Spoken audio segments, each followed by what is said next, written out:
The Neighbor Who Watched, True Apartment Horror Story.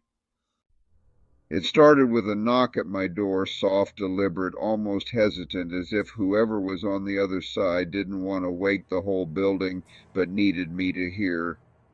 I wasn't expecting anyone, and it was well past midnight, the kind of hour when the world feels still and every sound echoes a little louder than it should.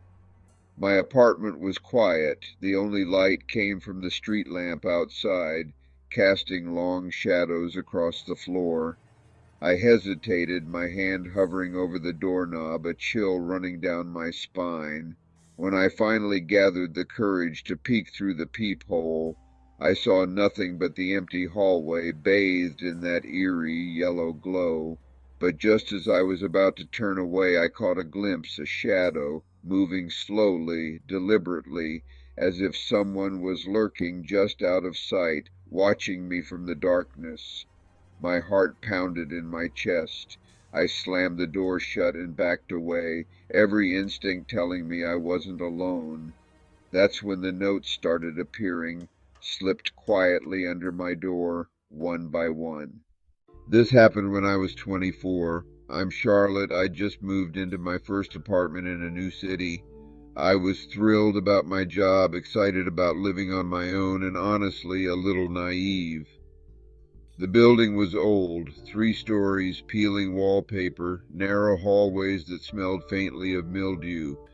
The rent was cheap, the commute easy, and at first everything felt fine. But then little things began to shift. Late at night I'd hear footsteps outside my door. Always one set, pacing slowly, pausing, then pacing again. At first I shrugged it off, thinking maybe a neighbor returning home. But it started happening every night. Then came the knocks, soft, rhythmic, deliberate. Not a delivery, not someone knocking for help, just someone testing the door, testing me. One night I found a tiny scrap of paper slipped under my door. It said, "I love you." I crumpled it and threw it away, chalking it up to a prank. The next night, "You look beautiful in the dark." My stomach dropped. I felt exposed. Someone was in my space, close enough to know when I was home, when I was alone. Weeks went by and I started noticing small changes in my apartment. My shoes were moved, my underwear drawer continuously left open, my extra keys went missing. One evening, while cooking dinner, I heard whispering, faint, deliberate, "You're home." My hand froze around the spatula, my pulse racing. I told myself I was imagining things. I wasn't. I installed a cheap door alarm, triple locked my door, even put a chair under the doorknob. I thought these measures would make me feel secure, that they would create a fortress of safety around me. But despite all these precautions, a sense of unease lingered. It was as if the walls themselves whispered of unseen eyes, watching, waiting. But I still felt it, eyes on me. It was an unsettling sensation, like a chill that crept up my spine, making the hairs on the back of my neck stand on end. No matter where I was in my apartment, I couldn't shake the feeling that I was not alone.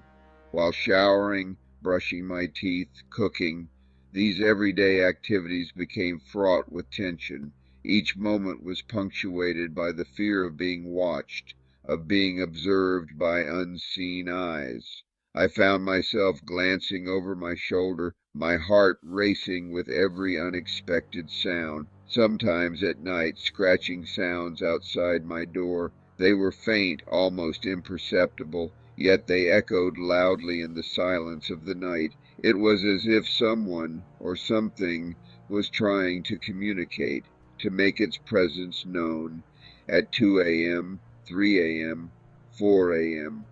The hours ticked by slowly, each one marked by the relentless ticking of the clock. I lay awake, my mind racing, as the shadows outside my door seemed to grow longer, more menacing. The sound of someone just lingering. It was a presence that was both there and not there, a shadow that seemed to breathe with a life of its own. I could feel it just beyond the threshold, waiting. I started sleeping with the lights on, my phone clutched in my hand. The glow of the lamp was a small comfort, a beacon in the darkness. Yet even with the light the fear remained, a constant companion in the stillness of the night. Every sound in the hallway made me flinch. The creak of a floorboard, the hum of the heater, even the faint sound of the pipes. Each noise was a reminder of the age of the building, of its secrets and its stories, and of the presence that seemed to haunt its halls. It didn't matter that the apartment was old. Its age only added to the atmosphere, to the sense of history that seemed to seep from its walls. But it was not the past that frightened me. It was the present, the here and now. Someone was here, watching me. I could feel their gaze, a weight that pressed down on me that made it hard to breathe. It was a presence that was both familiar and foreign, a shadow that refused to be ignored. Then came the worst night. It started like any other, with the familiar hush of the apartment settling around me. But there was a heaviness in the air, a sense that something was off, even before I drifted off to sleep. The darkness felt thicker, the silence more oppressive, as if the night itself was holding its breath. Sometime after midnight I woke abruptly to the unmistakable sound of heavy breathing right outside my bedroom door. Long, slow inhales, each one deliberate and chilling. My heart skipped a beat as I realized this wasn't a dream. My body froze, paralyzed by fear, every muscle tensed beneath the covers. I couldn't move, couldn't scream. It was as if the fear itself had pinned me to the mattress, rendering me completely helpless. My mind raced, desperate for a way out, but my limbs refused to obey. My phone was across the room, just out of reach, its faint glow a cruel reminder of how isolated I was. It was my only connection to the outside world, but in that moment it might as well have been miles away. I lay there clutching my blanket, listening to the relentless breathing. My heart hammered in my chest so loud I was sure it could be heard through the door. I counted each breath, praying for it to stop, for the nightmare to end. And then, suddenly, there was silence. The breathing ceased, replaced by an eerie stillness that was almost worse. When morning finally came, I crept to the door, my hand trembling uncontrollably.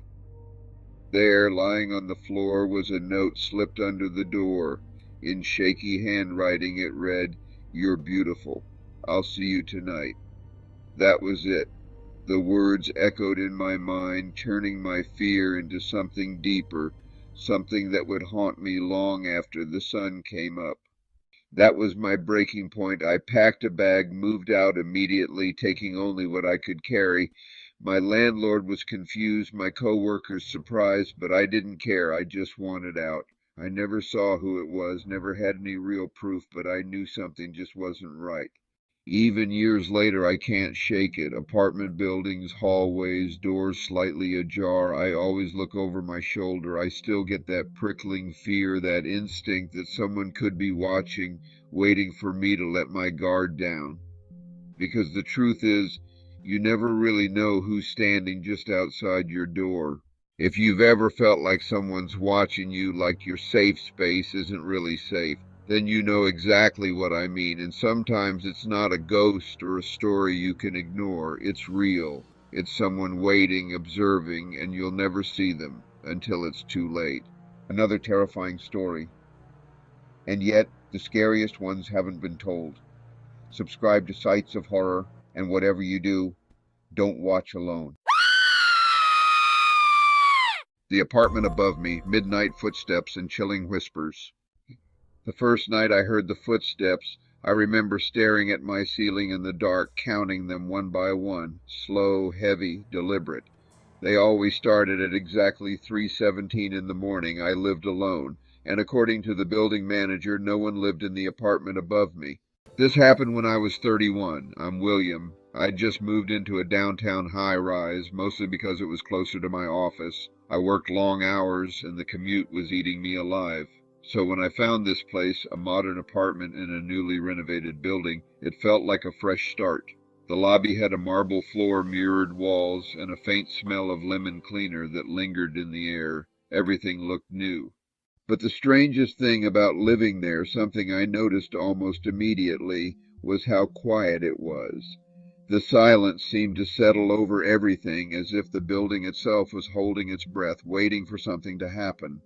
Not the normal kind of apartment quiet where you still hear muffled TVs or occasional music through the walls, or the distant footsteps of neighbors coming and going. No, this was a hollow silence.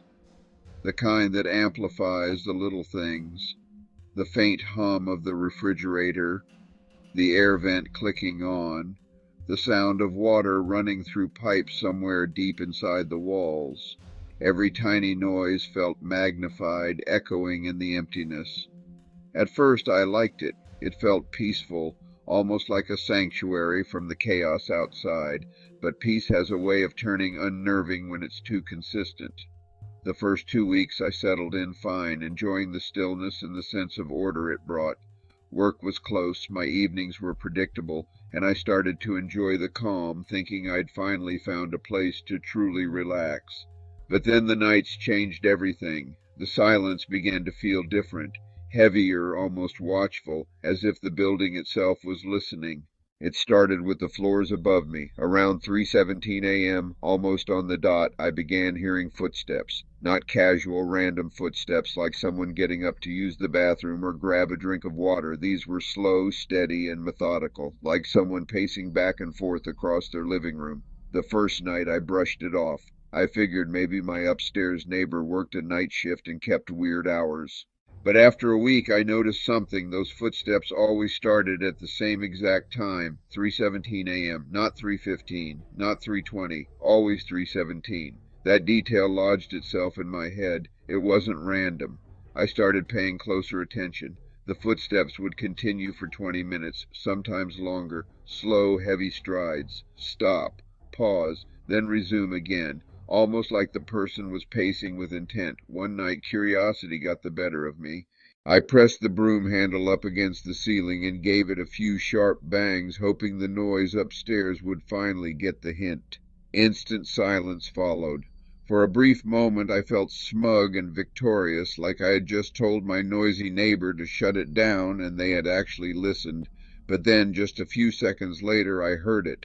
A faint, deliberate tapping sound coming from directly above me, echoing in the quiet. It wasn't footsteps, it wasn't shuffling, it was just tapping, slow and intentional, like someone drumming their fingers slowly and methodically against the floor, as if responding to my challenge.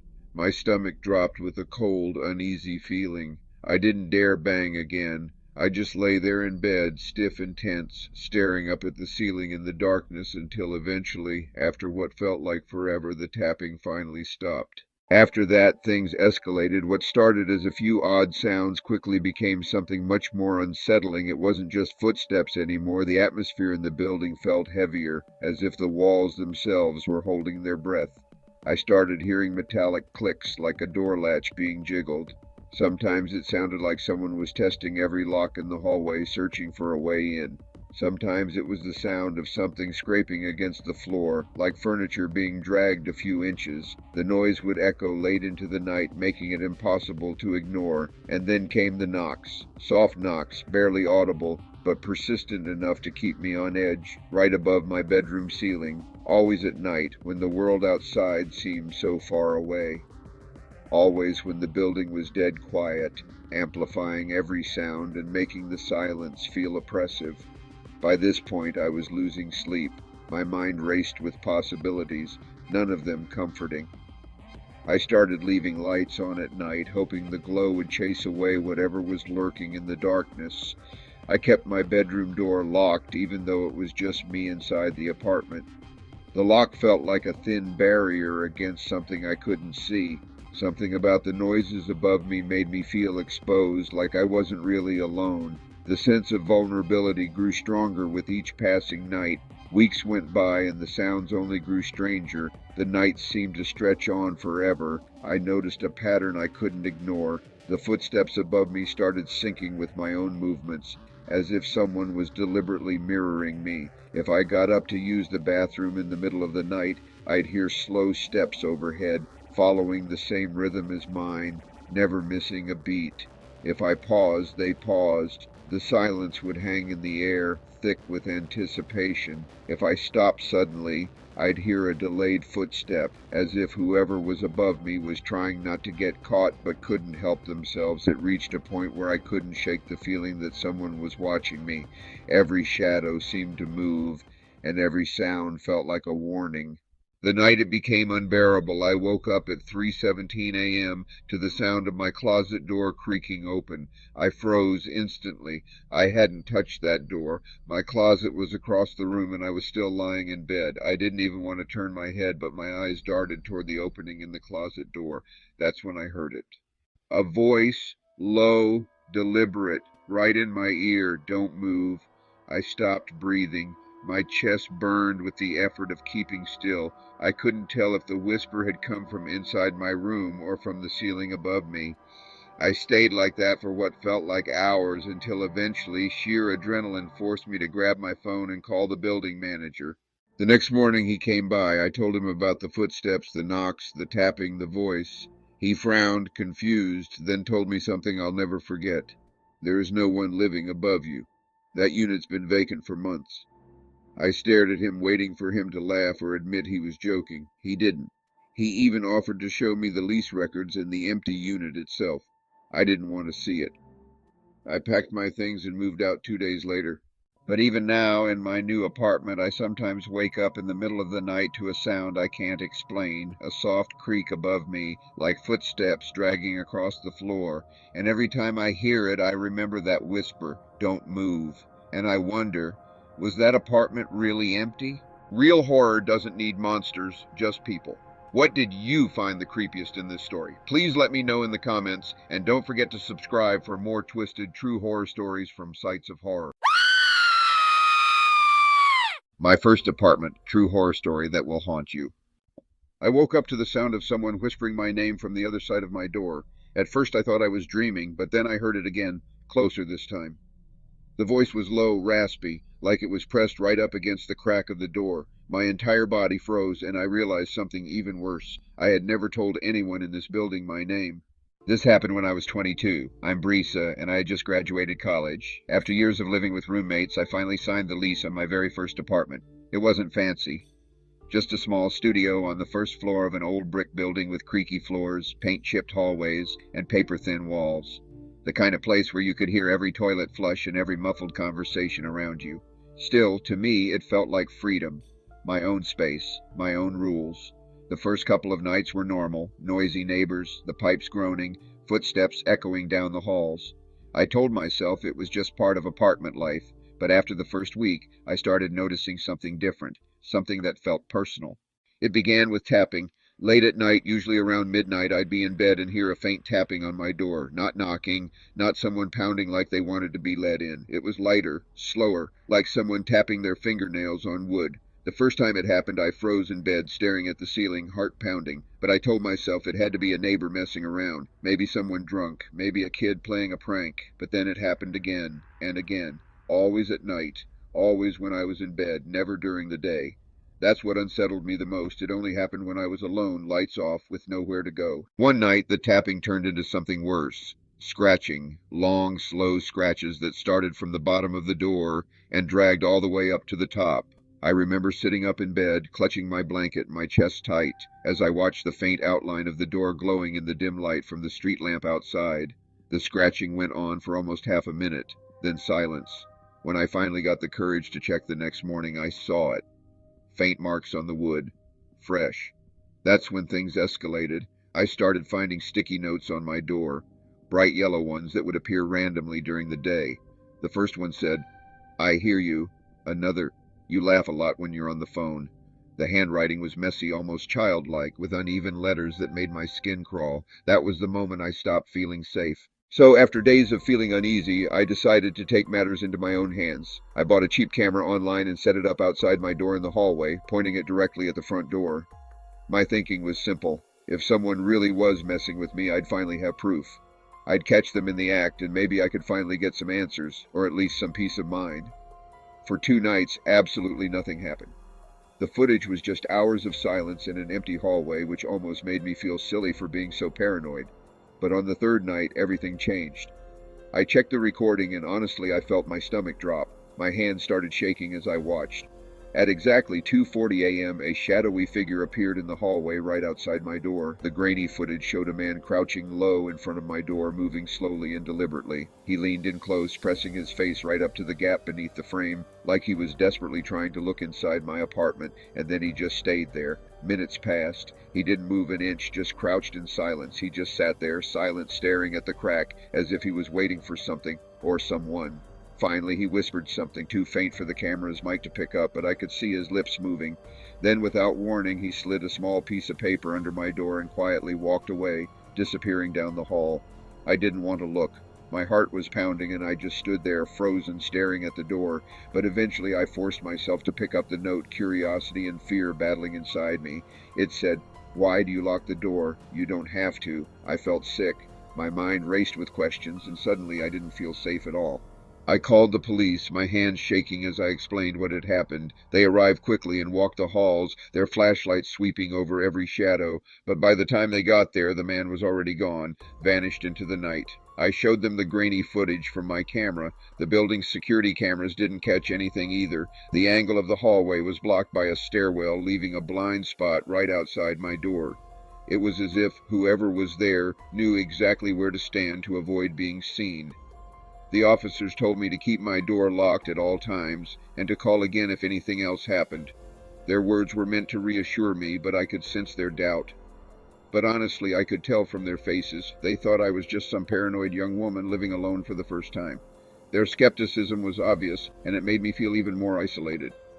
That night I pushed my heavy dresser against the door, stacking anything I could find to block the entrance. I barely slept, every creak in the building making my heart race. Around 3 a.m. I woke to the unmistakable sound of the doorknob rattling. It was slow, deliberate. Someone was testing the lock just as before. I held my breath, frozen in place as the metal clicked softly, turning back and forth.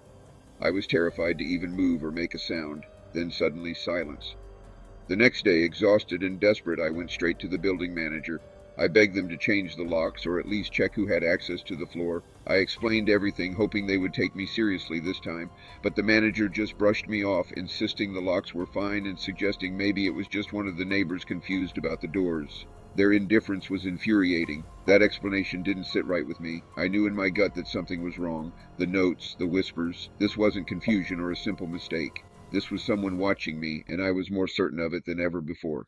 I started noticing other things too. When I walked down the hallway, I'd hear doors closing softly behind me. When I left for work in the morning, I'd sometimes find footprints on the dusty floor outside my door. Once I swore I saw the shadow of someone duck back around the corner as I stepped out.